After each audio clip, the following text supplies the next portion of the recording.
நல்லா காட்டுறா. மூஞ்செல்லாம் கன்றாவியாக இருக்குதுன்னுலாம் எதுவும் நினைக்காதீங்க. காலையில் ஏஞ்ச உடனே இங்கே வந்து கீரை பறிக்கிறதுக்கு வந்தாச்சு. ஏன்னா கீரை பறித்து தான் இன்றைக்கி சாப்பிடணுன்னு இருக்குது. ஃபேஸ் வாஷ்லாம் பண்ணல, அதனால எதுவும் நினைக்காதீங்க. நல்லா காட்டுறா, கேவலமா இருக்கு. சொல்லுங்க. இன்னைக்கான அந்த பேச்சை விட்டுணும்னு நான் சொன்னேன்.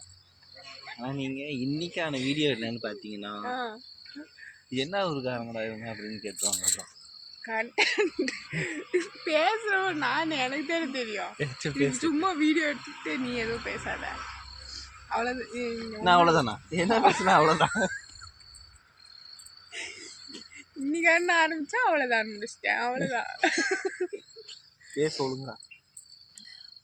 ஹாய். கண்டென்ட் நீங்க தானே ரெடி பண்ணீங்க, பேசுங்க. எனக்கு இப்பதான் இன்னைக்கானதுன்னு ஆரம்பிச்சாதான் கண்டென்ட் வரும். என்னது யூடியூப் சேனல் ஓப்பன் பண்ணுங்க தெரியல. வீடியோ போடுறதுக்கு நான் படுற பாடு எனக்கு தானே தெரியும்.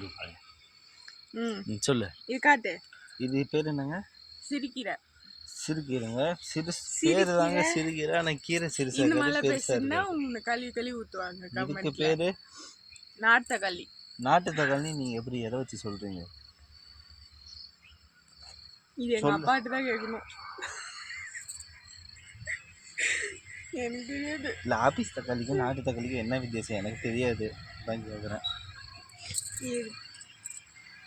உங்களுக்கு யாருக்காச்சும் தெரிஞ்சுன்னா கமெண்ட் பண்ணுங்க.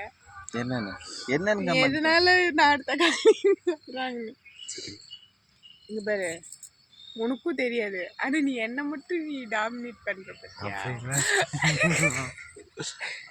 வீடியோல வந்துட்டு நீ என்ன மட்டும் டாமினேட் பண்ற. நான் எடிட்டே பண்ணாம